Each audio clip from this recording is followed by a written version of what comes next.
ઘણા લોકો વજન ઘટાડવા માટે સવારે એપલ સાઇડર વિનેગાર એટલે કે સફરજનનો સરકો અને લીંબુ પાણી પીવે છે, પણ સૌથી મોટો પ્રોબ્લેમ શું છે ખબર છે? ઘણા લોકો આ ડ્રિંક ખોટી રીતે પીવે છે અને એને કારણે હેલ્થને નુકસાન થાય છે. આજે હું તમને એવી મોટી ભૂલો વિશે બતાવીશ જે લોકો અજાણતા જ કરે છે. આ વિડીયો અંત સુધી જોજો, કારણ કે આ એપલ સાઇડર વિનેગાર કોણે ન પીવું એના વિશે પણ હું સમજાવીશ. હું છું ડોક્ટર ધર્મેશ ગોહેલ, નવજાત શિશુ તથા બાળરોગ નિષ્ણાંત. ભૂલ નંબર 1, વધારે એપલ સાઇડર વિનેગાર બરાબર વધારે ફેટ લોસ કે વધારે નુકસાન. ઘણા લોકો માને છે કે જેટલું વધારે એપલ સાઇડર વિનેગાર એટલો વધુ ફેટ લોસ મતલબ કે ચરબીમાં ઘટાડો, પરંતુ આ તદ્દન ખોટું છે. એપલ સાઇડર વિનેગાર છે એ એસિડિક હોય છે અને તેના વધુ પડતા ઉપયોગથી ઘણા બધા નુકસાન થાય છે. એસિડિટી થાય છે, પેટમાં બળતરા થાય છે, પેટમાં દુખાવો થઈ શકે. યાદ રાખો, મોર ઇઝ નોટ ઓલવેઝ બેટર. તો એપલ સાઇડર વિનેગારનું સલામત પ્રમાણ કેટલું છે? તો એક મોટા આખા ગ્લાસની અંદર માત્ર 1 થી 2 ટીસ્પૂન એટલે કે નાની ચમચી એટલું જ એપલ સાઇડર વિનેગાર લેવું જોઈએ.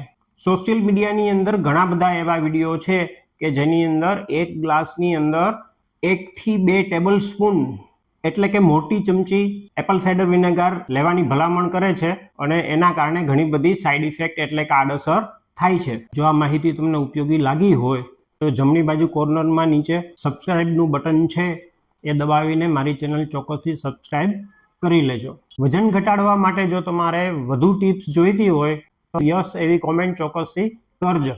તમને કોઈ પ્રશ્ન હોય પૂછી શકો છો, હું એનો જાતે જ જવાબ આપીશ. પણ હવે બીજી ભૂલ જે ઘણા લોકો કરે છે, ભૂલ નંબર 2. ઘણા લોકો આ ખતરનાક ભૂલ કરે છે. કેટલાક લોકો એપલ સાઇડર વિનેગાર પાણીમાં નાખ્યા વગર સીધું પીવે છે અથવા તો ઓછા પાણીમાં નાખીને પીવે છે. યાદ રાખો, હંમેશા એક મોટા ગ્લાસ ભરેલા પાણીમાં જ એપલ સાઇડર વિનેગાર ડાયલ્યુટ કરવું જોઈએ. અને એપલ સાઇડર વિનેગાર તમે ગ્લાસ કે સ્ટેનલેસ સ્ટીલના સ્ટ્રોથી પીવો તો એ વધુ ફાયદાકારક છે, કારણ કે તો એ આપણા દાંતની સાથે સીધા સંપર્કમાં નથી આવતું અને એના કારણે આપણા દાંતને ઓછું નુકસાન થાય છે. જો તમે એપલ સાઇડર વિનેગારને યોગ્ય રીતે પાણીમાં નાખ્યા વગર તમે પીશો તો તમને એસિડિટી થઈ શકે, ગળામાં બળતરા થઈ શકે, તમારા દાંતને નુકસાન થઈ શકે. જો તમને વજન ઘટાડવામાં કોઈ મુશ્કેલી હોય તો કોમેન્ટમાં હેલ્પ લખો. શું તમે ડાયટ કરો છો છતાં પણ વજન નથી ઘટતું? રેન્ડમ ટિપ્સ છોડો અને તમારા બોડી પ્રમાણે પ્લાન લો. ફ્રી ક્લિનિકલ અસેસમેન્ટ માટે મેં ગૂગલ ફોર્મ બનાવ્યું છે, જે મેં પહેલી કોમેન્ટ અને ડિસ્ક્રિપ્શનમાં આપેલું છે, તો એ ભરો. પણ હવે સૌથી સામાન્ય ભૂલ કે જે અમુક લોકો કરે છે, ભૂલ નંબર 3. ઘણા લોકો સોશિયલ મીડિયામાં જોઈને ભૂખ્યા પેટે એપલ સાઇડર વિનેગાર પીવે છે, પરંતુ ખાલી પેટે એપલ સાઇડર વિનેગાર બધાને અનુકૂળ આવતું નથી. જો તમને એસિડિટીનો પ્રોબ્લેમ હોય, પેટની અંદર ચાંદા હોય, એસિડ રિફ્લક્સનો પ્રોબ્લેમ હોય અને તમે ભૂખ્યા પેટે એપલ સાઇડર વિનેગાર પીશો તો આ બધા સિમ્ટમ્સ વધુ બગડી શકે, તમે વધુ પરેશાન થઈ શકો. યાદ રાખો, નેચરલ એટલે કે કુદરતી એનો મતલબ એવો નથી કે એ બધાને અનુકૂળ આવે. તમારી તાસીર કેવી છે એને તમે ઓબ્ઝર્વ કરો.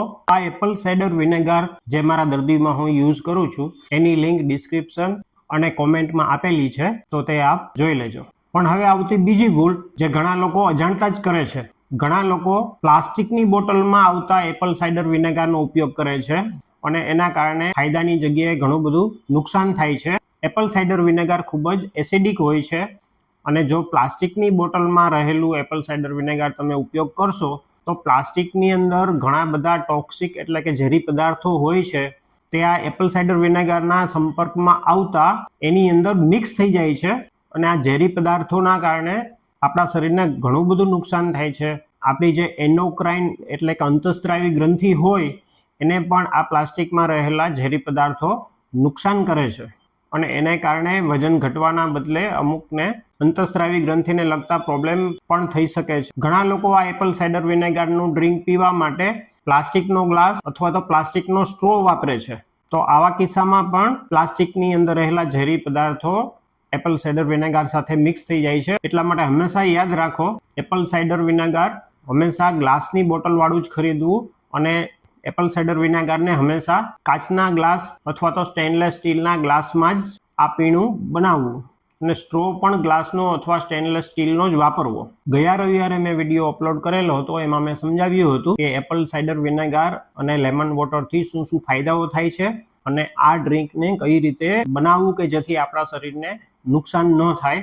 જો એ વિડીયો આપે ન જોયો હોય તો ચોક્કસથી જોઈ લેજો. હવે સૌથી મહત્વનો પ્રશ્ન કે આ એપલ સાઇડર વિનેગાર કોણે એવોઇડ કરવો જોઈએ, એટલે કે સાવ ન લેવો જોઈએ. યાદ રાખો, એપલ સાઇડર વિનેગાર દરેક માટે સેફ એટલે કે સલામત નથી. જો તમને એસિડિટીનો પ્રોબ્લેમ હોય, પેટ અથવા છાતીમાં બળતરા થતી હોય, પેટ અથવા આંતરડાની અંદર ચાંદા હોય, તમને એસિડ રિફ્લક્સનો પ્રોબ્લેમ થતો હોય, વારંવાર ખાટા ઓડકારો આવતા હોય અથવા તમને કિડનીનો કોઈ પ્રોબ્લેમ હોય તો સ્પેશિયાલિસ્ટ ડોક્ટરની સલાહ વગર એપલ સાઇડર વિનેગાર જાતે જ ઉપયોગ ન કરતા. અને જો તમે કોઈ મેડિસિન લો છો તો પણ સાવચેતી રાખવી જરૂરી છે.